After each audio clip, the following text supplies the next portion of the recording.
Assalamualaikum warahmatullahi wabarakatuh. Selamat pagi, siang, ataupun malam ketika kamu menonton video ini. Ini video ketiga, masih dalam pembahasan perdagangan internasional. Sebenarnya dalam video ketiga ini kita hanya membuat kesimpulan. Karena pembelajarannya jarak jauh, biasanya kita membuat kesimpulan bersama, tapi kali ini Ibu yang akan menjelaskan kesimpulannya.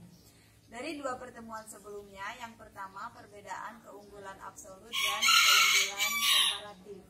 Keunggulan absolut dikemukakan oleh Adam Smith, sedangkan keunggulan komparatif dikemukakan oleh David Ricardo.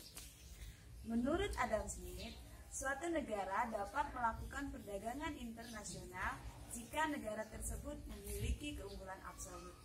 Apa itu keunggulan absolut?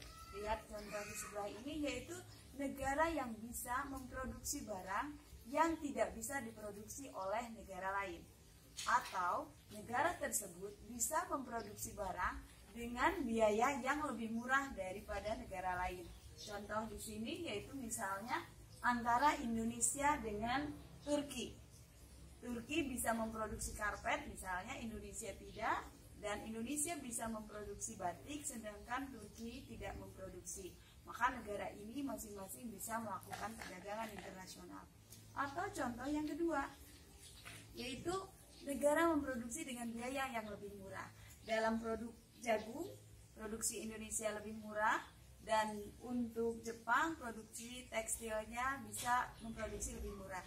Jadi mereka melakukan perdagangan internasional untuk kedua jenis barang tersebut.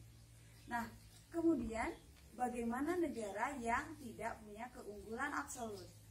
Ini dijelaskan oleh David Ricardo bahwa meskipun suatu negara tidak punya keunggulan absolut, masih bisa melakukan perdagangan internasional. Umi lagi apa?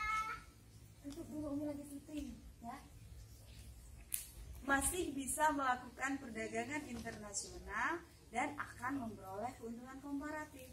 Keuntungan komparatif itu seperti apa? Itu yang sudah kita bahas di video kedua. Lihat contohnya di sini antara Indonesia dengan China, seperti contoh yang kemarin. Dalam kedua jenis produksi baik beras maupun tekstil, China tidak punya keunggulan absolut. Apakah berarti tidak bisa melakukan perdagangan internasional? Masih bisa, dengan melakukan langkah-langkah seperti yang sudah kita bahas sebelumnya. Pertama, menentukan dasar tukar dalam negeri. Yang kedua, menentukan spesialisasi. Dan yang ketiga, baru menghitung selisih keuntungannya. Kalau menentukan dasar tukar dalam negeri, tinggal kamu bandingkan harga angka di negara tersebut dan antara satu produk dan produk yang lainnya. Sedangkan untuk menentukan spesialisasi, terima kasih kemarin sudah beberapa yang menjawab dan memperoleh nilai 100. Menentukan spesialisasi untuk negara yang tidak punya keunggulan absolut, yaitu negara tersebut memilih produksi yang kekalahannya tidak terlalu jauh. Contohnya dalam contoh kita ini antara China dan Indonesia ini, untuk produksi beras, China memproduksi 10, Indonesia bisa memproduksi 50 per satu orang per satu hari kerja. Sedangkan untuk produk tekstil, China bisa memproduksi 40, Indonesia 60. Berarti China harus memilih berspesialisasi pada produk tekstil karena ketertinggalannya tidak terlalu jauh. Kamu lihat perbandingannya angka 10 banding 50 dengan 40 dibandingkan 60. Tentu China lebih baik memilih produk tekstil. Sehingga nanti ketika kita hitung ada selisih keuntungan komparatif. Nah, sebenarnya teori keuntungan komparatif ini bukan berarti kalau melakukan perdagangan berarti Indonesia memproduksi beras, China memproduksi tekstil, maka hasilnya angkanya akan seperti ini. Tidak langsung seperti itu. Hitungan ini hanya menunjukkan bahwa teori keuntungan komparatif itu benar. Bahwa meskipun suatu negara tidak punya keunggulan absolut, masih bisa melakukan perdagangan internasional dan akan memperoleh keuntungan komparatif karena adanya perbedaan dasar tukar dalam negeri. Ibu rasa cukup jelas penjelasan yang hari ini.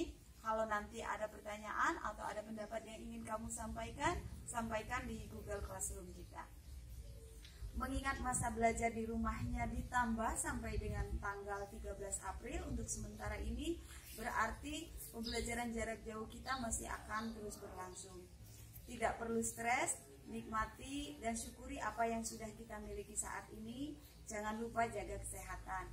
Walaupun tidak ke sekolah, tetap harus mandi 2 kali sehari dan rajin mencuci tangan dengan langkah yang benar. Jangan sampai stres ya, kita saling mendoakan agar bangsa Indonesia dapat mengatasi masalah corona ini sesegera mungkin. Assalamualaikum warahmatullahi wabarakatuh. Kita minum dulu.